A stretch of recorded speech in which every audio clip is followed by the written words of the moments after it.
Good evening. You're watching The Big Picture. I'm Ishan Russell, and the issue that we've decided to talk about today is a new surveillance and intelligence law that has been passed in France in the wake of the Charlie Hebdo attack. But why talk about a law that France is implementing?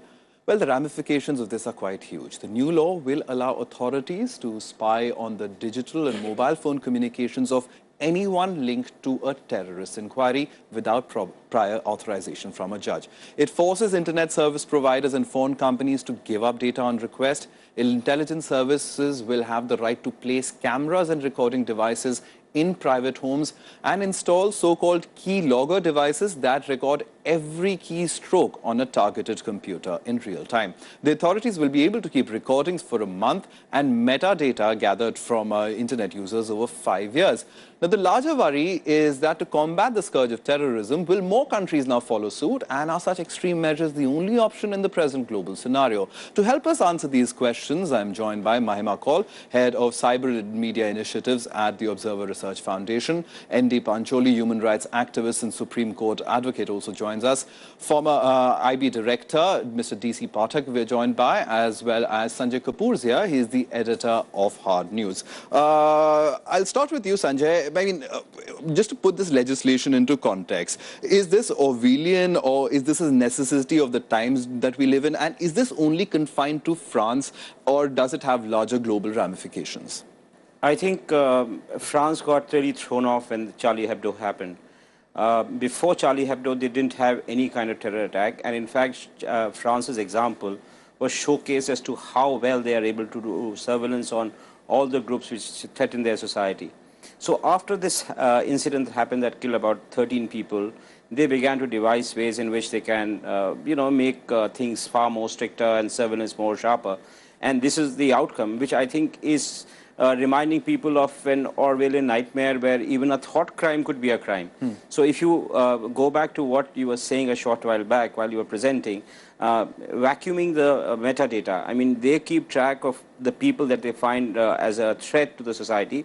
And they are not going to catch them for what they are watching, but they think that the data can be analyzed according to algorithms 6 months down the line to suggest what kind of behavior it will, lead to. And that can be a reason for nabbing people. So, it is very worrisome. It's like thinking that if I don't like the leader, I'm abusive, I follow, I track all kinds of websites that feed my hatred, but I may not act. But the act of a thought crime might compel you can say, the French intelligence agency to nab me and put me through a ringer. So these are very, very worrying times. And what normally happens is that once one country has, have these kind of laws, there is a copycat, because every country these days is talking about a threat to their national security. And that has, in a certain way, provided an opportunity for technology which is peddled by so-called homeland security agencies. So what will happen in France will have a resonance in society like India, which has greater terror problem than probably France has had. And similarly in other societies also. So we need to worry. And after the exposure by Edward Snowden about the marriage which has normally taken place between web and internet companies and, say, CIA or NSA, there is a great case for resisting it whichever way one can. But can one resist it? Mr. Pathak, you've been in the intelligence gathering, I mean, you've headed the Intelligence Bureau for India, and just how difficult is it? I mean, this is a completely changed communication scenario. You have people who are looking at websites, who are getting influence, who are trying to participate, and but they're lone wolf terrorists who, without any active support from any terror organization, just go out and do things. Charlie Hebdo is one example. So how difficult is it? I mean, is it a necessity of the time, such legislation? You know, as a distant observer, because we are discussing things which happened in France, my take is that that considering that France is a robust democracy, firmly rooted in the concept of liberty, right? I would like to suggest that we need not question the necessity of what they are doing, although we should question the misuse of those steps today or later on. That should be the approach. And you see, no surveillance is complete or blind. because otherwise it's such a waste of energy even for an intelligence organization. It is always correlated to some basis of suspicion.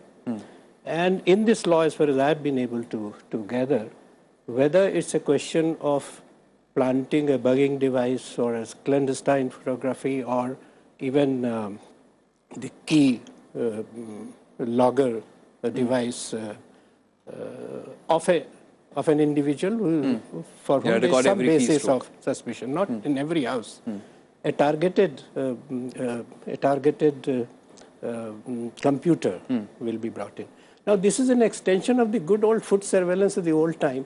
Now, the medium is digital, and it so happens that the adversary is likely to have the first advantage. So, against a few adversaries, and from the France's point of view, they are not dealing with a small bunch of. They are one of the major targets of Islamic radicals, and the incident that happened.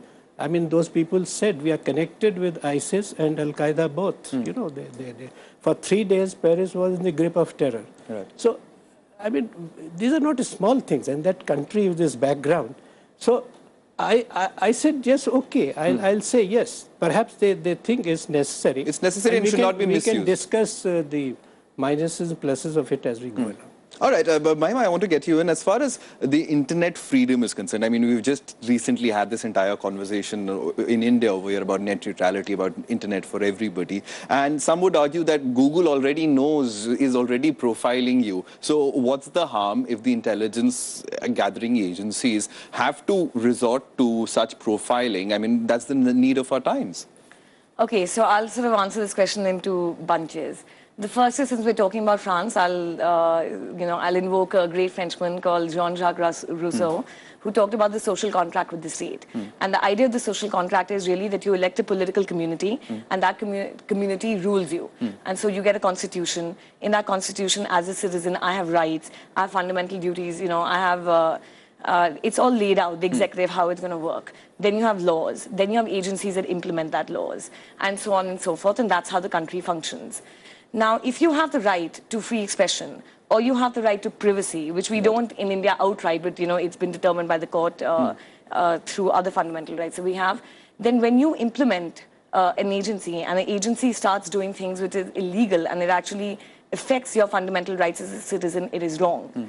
Now, in this case, we're talking about laws. We're talking about laws that are being passed, and it is up to France to decide whether those laws are overreaching, because what happens here is the technology is moving at an unprecedented state, and we are able to communicate with each other more rapidly and in more ways than we ever could. And at the same time, the state also now has access to technology to keep track of our communications. If you look at the global trend, and I'm sure the fellow panelists will agree with this, the ability to capture metadata, the ability to do real-time interception, monitoring of our conversations, those are things the state has. Should they be able to get overreaching broad powers to actually listen into our conversations? Should it be through executive authority, or should they go through a judicial authority? What should the procedure be? What should the transparency be in this system? What should the oversight be? I think these are really important questions to have and address alongside with any national security concern that any country has, which are incredibly valid. And I do understand that that is the reason why these laws are enacted in the first place. All right, Ms. Pancholi, I'll come across to you. As far as the human element of it is concerned, I mean, there is, as our other panelists were pointing out, France is under threat. Islamic terror, of course, is on the rise over there. But does this lead to the marginalization of a community? Does this lead to profiling of sorts that makes others stand up and say that we're not being counted as equal citizens? And I'm talking about France, but then this could be true for any other country that tries to implement such a law. You see, first of all, I am very much distressed that this law has been passed by a country, France, which has been in the which has a historical reference. The movements, revolutionary movements, progressive movements have emanated. French Revolution, the liberty, equality, fraternity, all these principles, and this law passed by France, I could never imagine. I do not agree with the view that we should talk only misuse and not the necessity. there is no necessity, in my view, there is no necessity. Such kind of laws always liable to be misused. I have lot of experience. We have in our country, we have TADA, POTA, all these, and we know in America, the Patriotism Act, the way they have implemented the Guantanamo jails, etc. So these so much misuse is there. In fact, this France has become a kind of, if I may say, use the word, a puppet of the American larger design, the war of terror. It is part of that war of terror which is spreading its tentacles all over the world. And this we have a juvenile act. We are seeing the way they are introducing the age, they are reducing the age limit of the juveniles. So that's it, because they will use it on young people, minor peoples of the minorities. That is what I apprehend. So it is a part of the global design. And this war, now it is a war of terror, but it started in 1920 when communism was there, and this pan-Islamism was considered. If you read the debates of the Communist International of 1920, there was a combination of this. All right. So now it has turned into the war against communism has turned into war against terror. In fact, this the marginalization of the minority, Muslim minority. All right, so Mr. Pathak, I'll get you in on that, because the fact is that is this necessary? I'll come back to it again. Mr. Pancholi thinks it certainly is not necessary. The Patriot Act is one example of where, I mean, there were pretty draconian measures that were taken over there, and the experience, I mean, Guantanamo maybe was one, the NSA spying on the German Chancellor Angela Merkel. I mean, at the end of the day, there is no limit to misuse. So to have such provisions in the first place, to have a government saying that, no, it's okay for me to do this as long as I don't misuse it, is that okay? You know, I understand the kind of the sources of criticism whenever such a thing happens. There are 3 or 4 areas of concern. One is just now mentioned about the action being taken against suspicion, a person on whom some material is there. I think it is good to clarify that intelligence collects information. It does not take legal action. Legal action is the police. Intelligence is... Now, therefore, information, very often information will never tell a lie. The action may be a misuse thing. I mean, the kind of action, all investigation agencies. So that is one area of concern, and I think a way can be found to see that legally it is not misused, because it has to be evidence-based. But the concern comes from, the advocacy of freedom and privacy. My view is that I think in a democracy, the citizens must understand somewhere that the national security initiatives, they should be able to abide by them and not say that I'm a free man and the state cannot do anything to whatever it wants to do. They're not pursuing you, they are pursuing a national security objective. So, I mean, making too much of a complaint of this doesn't... I mean, historically, there have been so many examples, from Watergate to any other examples of where such apparatuses have been used to, I mean, subvert and target common citizens, for that matter. So now, take the case of this France. I mean, what has happened? The ruling socialists and the opposition, the conservatives, both have predominantly backed this up. I mean, is this not a guarantee that no government of the day would sort of be politically... But when you've been through a traumatic experience, I mean, if you try to bring in this legislation in India, for that matter, when perhaps 26/11 happened, I mean, there would be overwhelming support for it. But at the end of the day, just in terms of lawmakers, isn't it imperative that you keep in mind a larger goal, a larger idea, and not try to... is this a quick fix solution to a larger problem? You see, my take on this is not because I headed the IB. I think our system is far more sound and credible, because we believe that our intelligence agencies do whatever they do on the authority of the political executive of the day. Right. It is the political executive who runs the sovereignty of the country. And how can anybody claim to be more loyal than the political executive, which is running the country and running the sovereignty? So on that, I mean, we are not gone into this pattern of too much of legislation about. The government is satisfied, agencies don't go public. Government is satisfied that the agencies are accountable to them. And unless there is a rogue element ruling the country or a rogue element heading the intelligence agency, I think the system has worked very well down the decades. All right, people when pushed to corner can do strange things, but Mahima, if we talk about free speech versus, free speech and the right to privacy versus national security, how do laws really keep up with these changing communication needs of us? Well, that's the first problem, that the laws really can't keep up with we had that Section 66A entire And let me tell you an debate. interesting thing about Section 66A, which a lot of your audience might already know. The IT Act was passed after the Mumbai attacks. And that's the reason why there was no debate in Parliament. It was just passed. And later when people actually looked at the law and they looked at the abuse of Section 66A, a Supreme Court judgment has actually struck it down as being unconstitutional. So like you said, when a country has gone through a traumatic experience, it's maybe not the best time to pass laws like these, which can have very long-term effects. We're talking about surveillance. I want to feel safe. So I do understand some amount of surveillance is necessary to keep a functioning and a healthy society. So I don't think anyone is really countering the need or the fact that there is surveillance. I think the question really comes from perhaps civil society who haven't had to sit in the chair and actually conduct these kind of national security exercises. Is it following a certain level of transparency and accountability? And if you look at surveillance exercises globally, I think the trend is sort of turning towards, let's not have the political executive sanction it, but maybe we should have a judicial order. It should go to a court. A judge should say that, yes, you can go ahead and conduct this kind of surveillance. You've seen that a little bit in the Supreme Court judgment as well when it comes to the intermediaries.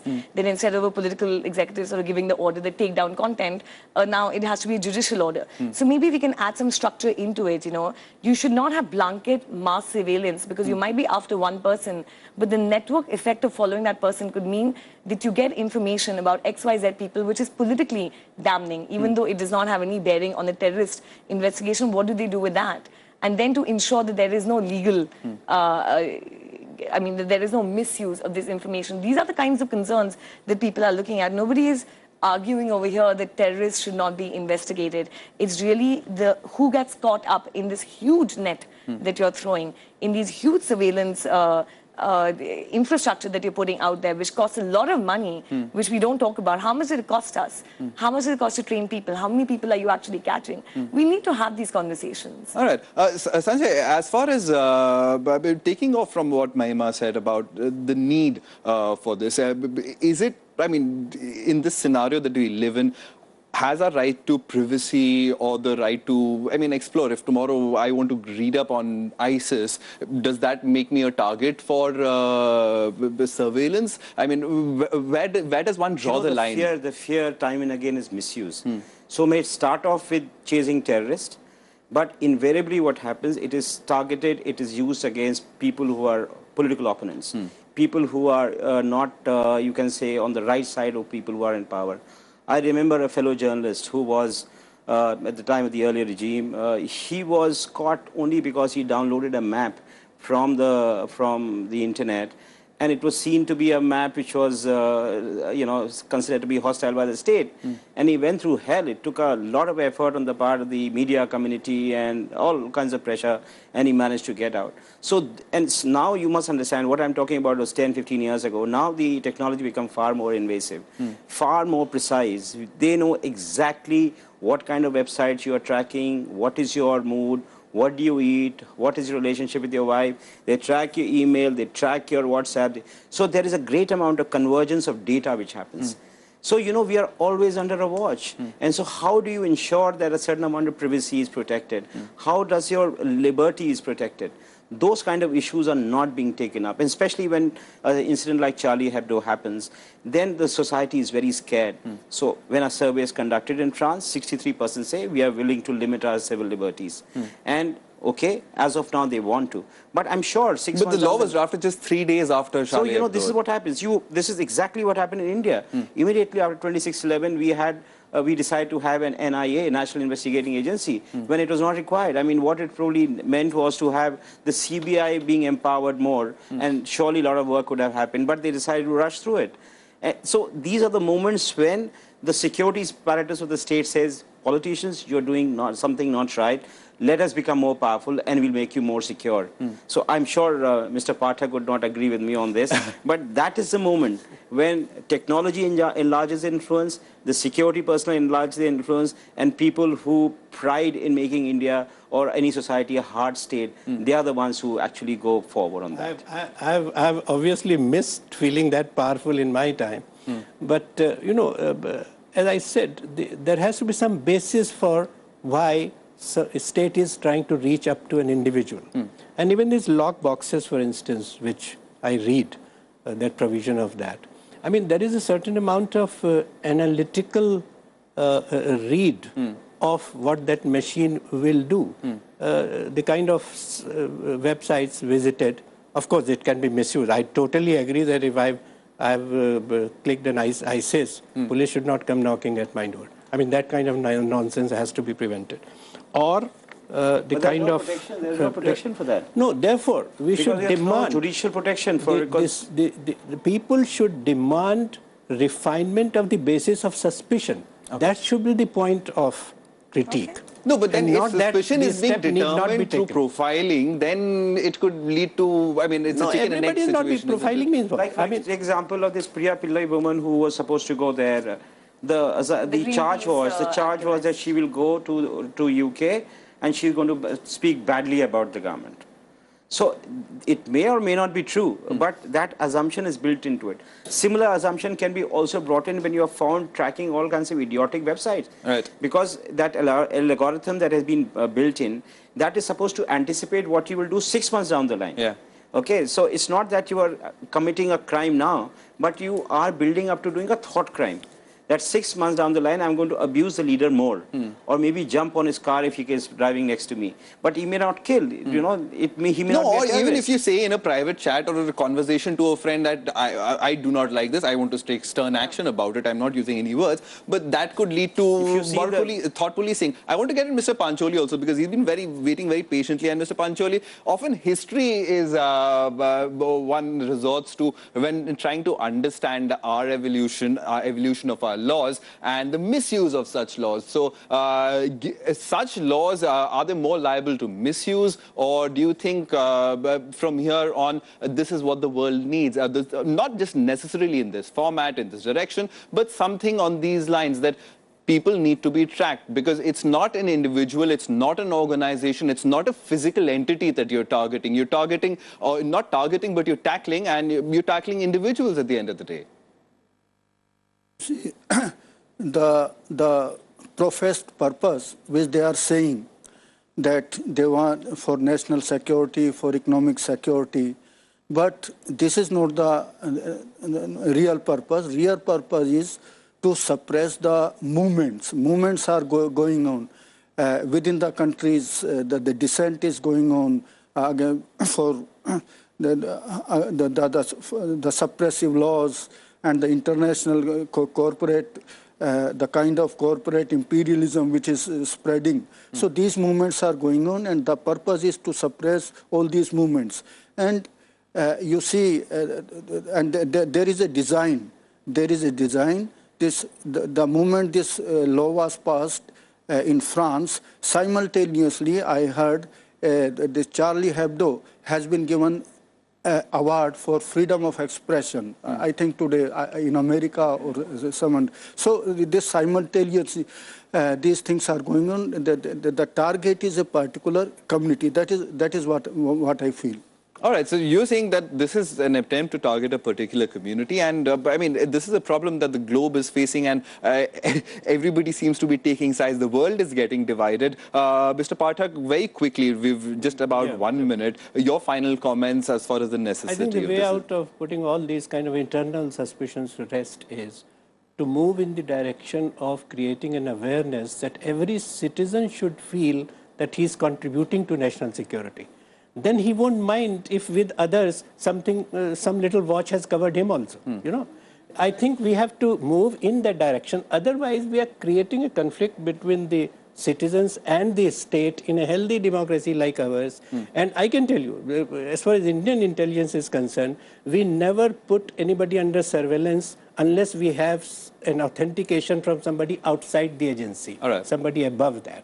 And it's worked well.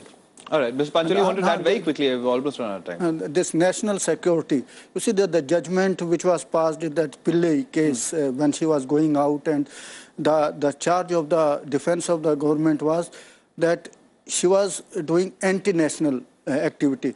Now, the judge, while giving the judgment, he tried to find out what is the meaning of anti-national. He checked through a lot of dictionaries, and he writes in the judgment, I could not find the word anti-national. Then he said, let me find out what is national. Then in national, there are various trends. So he came to find out that whatever comes in the mind of a intelligence or the person, he says that this is anti-national. So that is why the person, they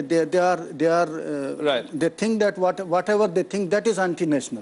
Okay, so I mean, it is thought policing at the end of the day. To a certain extent, Mr. Pathak, you'll have to agree to that, isn't it? I mean, and perhaps it's a necessity of our times. My call would be to say that collective good must prevail over the individual. I mean, in whatever way we can move in the direction, we would be strengthening the national. Anything to find? Well, I think that in India, we do look at the community before the individual, which is not how they do it in the US. So we do have a different mindset. I know that when we were talking about the central monitoring system, one of the explanations given was that in this way, the government actually bypasses the internet service provider. And so there is more privacy to the individual being under surveillance because one more person will not know about it. But having said that, I just want to add a last thing about people. You said, people should really sort of take part in national security efforts and be open to surveillance. And in that extension, they should be law-abiding citizens, really. So the logic is that if you're not doing anything wrong, you have nothing to worry about, which is fair. But I do think that if you look at the protest in the public sphere over various arrests over 66A, I think there's a very sensible kind of reaction that came out from people. When it was politically motivated or it was absolutely wrong, you saw some kind of protest coming out. When there were cartoons which are really not sedition, you saw protest. But when there was an ISIS sympathizer who was arrested, you didn't see anybody sympathizing and in protest of him. So I think people want to be secure. It's really about all right, so it's often left to people to decide, but at the end of the day, the laws that govern us do really make a difference, and we'll have to wrap it up over here. Thank you very much for my panelists for coming in, Mr. Pancholi. Thank you very much to you too. On that note, we'll wrap up. What do you think about this law that France is passing? Is it overarching surveillance? Is it thought policing? Do let us know. We'll be back tomorrow with another edition of Big Picture.